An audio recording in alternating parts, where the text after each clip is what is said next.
Assalamu alaikum wa rahmatullahi wa barakatuh.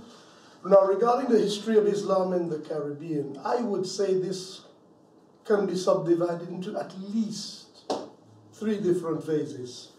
There is a period which is, some would argue, a pre-Columbian phase, and that occupies writers such as Leo Weiner, Clyde Ahmed Winters, Professor Ivan van Sertima have discussed this period as a period when the brother of Mansa Kanka Musa, Abu Bakari, abdicated his throne in order to pursue his nautical ambitions. And from this period, Islam is said to have been introduced into the Caribbean by these Mandinka sailors and traders, some of them settling in the Darien Peninsula, some in places like Colombia, and there is evidence that some of them may have settled in Trinidad. For example, the Caribs, who normally eat anything, do not eat a wild boar, pig called a quench. And it is said that that could have only come through contact with Muslims. So there is that early period. Then there's another period which immediately follows the voyages of Columbus. 1492, his first voyage. But 1498 was when he visited Trinidad. His final voyage was 1502. During this period, it is said that many of whom you call Moriscos, Muslims who pretended to convert to Christianity, ended up on these ships going to the Caribbean. In fact, it is said that one of his explorers, Estebanico, was himself a Muslim. And it is well known that Muslims taught geography from globes, from spheres. They never once held with the belief that the earth was flat. And this was long before Columbus came to the realization that the earth was flat. So there was that Muslim provenance. And in fact, the Spanish went as far as to prohibit the importation of Muslims into the Caribbean, recognizing the extent of the influence they were having among the local people. Now, the other main phase comes with slavery, transatlantic slavery from the west coast of Africa, west coast of West Africa, when you find people like the Mandinka, the Wolof, the Fulani, the Susu, the Soninke. Many of these Islamized or completely fully Muslim ethnic groups were taken as part of the contingent of slaves. Some say as high as 30% of the people who were taken to the Caribbean were of Muslim origin. And of course, you may have heard of the famous insurrection of 1835 led by Hausa slaves in Brazil, in the province of Bahia. And although a large number of these slaves who took part in that jihad, for such it was called, were Yoruba. A lot of the leaders were people like Dandara. From the name Dandara, you know this person is a Muslim from the Hausa ethnic group.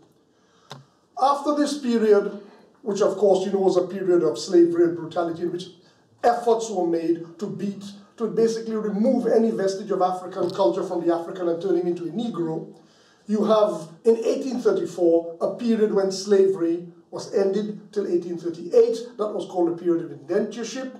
And in 1845, in Trinidad at least, the first Indians, whom we call Asians in England here, but the first Indians were brought to the Caribbean as indentured servants. As indentured servants, it is believed that fully a third of them were Muslim. There were some Sikhs, they were mostly Hindus.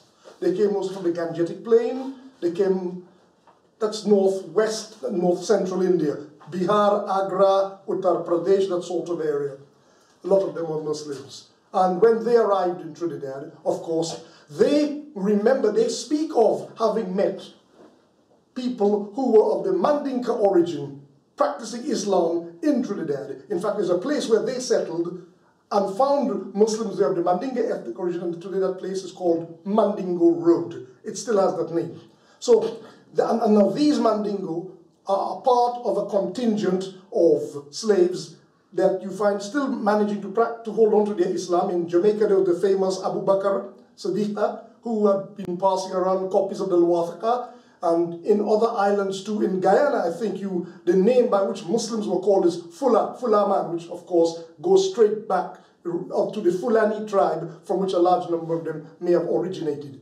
So it is in that context, the Indian Muslims who came verified the presence of African Muslims still practicing Islam in the Caribbean as late as 1845 and perhaps later still.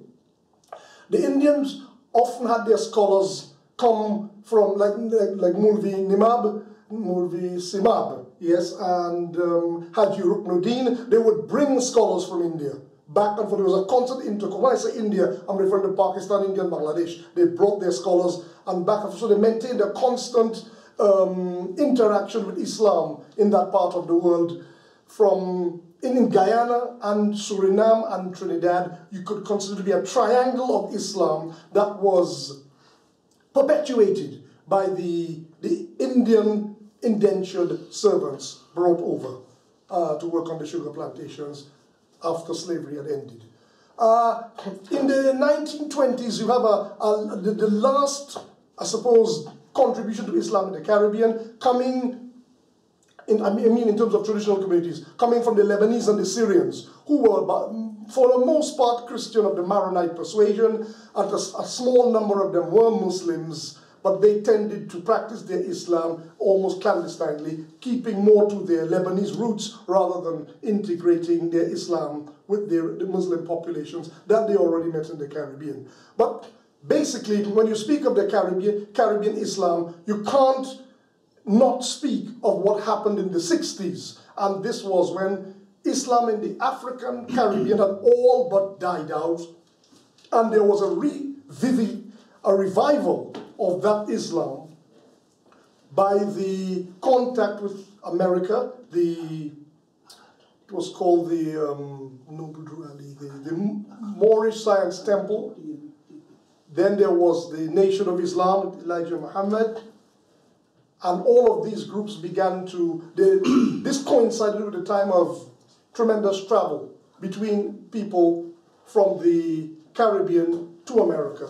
The Caribbean immigration to America, in fact, started before Caribbean immigration to Britain, before the Windrush generation here. So in that sense, there was a sort of like a cross-fertilization where we actually became a lot of the first people to convert to Islam, even in America, are our children. The famous scholar, who I will mention later on, Muraduddin in this country, his father was from Trinidad. And you have that sort of interaction, the Farrakhan situation with his parents being of the Caribbean, Malcolm X, his mother being of Grenadian origin. So I think at this point I will stop here and I will continue to discuss Islam as it affects us of Afro-Caribbean origin in the UK in my next topic. Jazakumullah khair. Assalamu alaikum wa rahmatullahi wa barakatuh.